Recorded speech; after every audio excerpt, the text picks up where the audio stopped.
Are you curious about how to bump messages in Messenger? In this short tutorial, I will show you the easiest and most efficient way to bump a message on Messenger. I'll walk you through each step of the process, so make sure to watch this video until the very end to learn how to use this helpful feature in Messenger. To get started, open up the Messenger app and then select the conversation you want to bump.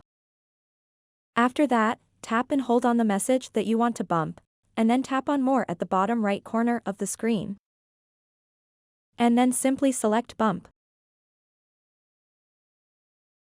And now you have successfully bumped that message on Facebook Messenger. So that wraps up this tutorial. If you have any questions about this whole process, please let me know in the comments section below.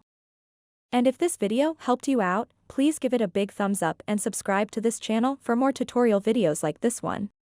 Thank you so much for watching and have a good day.